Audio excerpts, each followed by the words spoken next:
a blessed 14th Saturday in ordinary time to you and your family.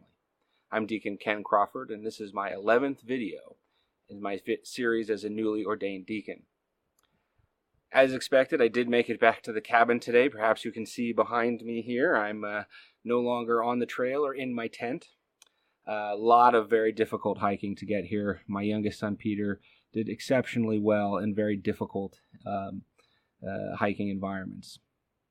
A question people may have had is, how do I keep up with my prayers while on the trail? Do I bring my full book along? And this is one of the rare cases where I actually resort to the phone, and particularly, see if we can see it there, the iBreviary app. I have to bring a phone for other reasons on the trail. It's how I take pictures. It's how I do satellite communications, a number of things.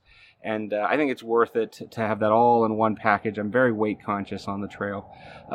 Normally, I'm very opposed to the idea of doing a breviary out of the phone. A lot of people like it because it automatically organizes everything. You don't have to worry about all your ribbons and getting everything straight.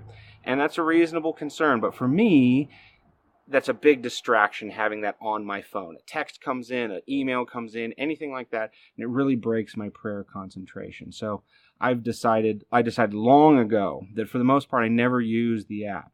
I use the book. That way I can focus on prayer and not worry about the interruptions that come along with trying to do your prayers on your phone. It is nice how they organize things. You don't have to worry about what day it is and setting the ribbons and all that kind of complicated stuff.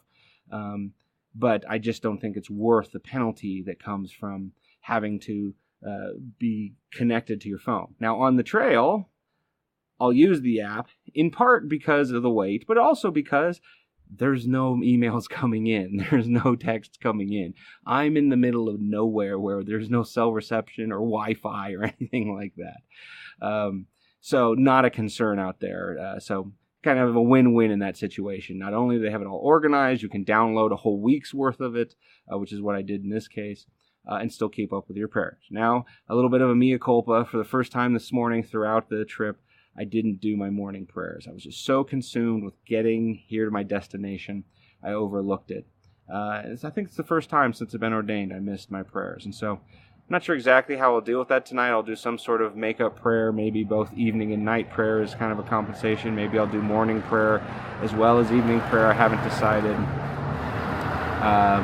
But I do think it's important to keep up your prayer routines and find some way to do something to make up for it when you don't, even though technically it's not, fulfilling the letter of the law.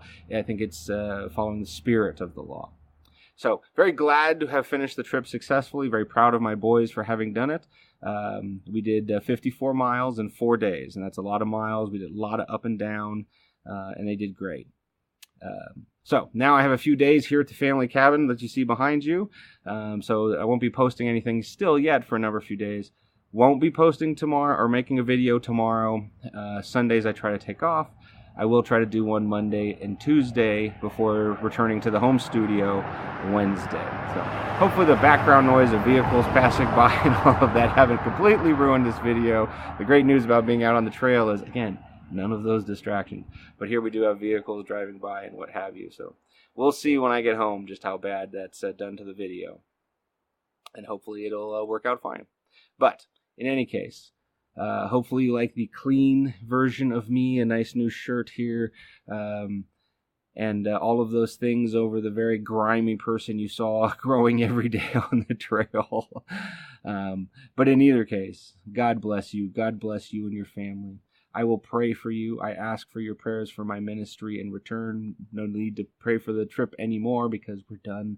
And by the glory of God, it was a wonderful, wonderful trip, and we got home safely. Or to the cabin safely anyway. So, thank you for watching, and God willing, I'll be able to post one of these on Monday.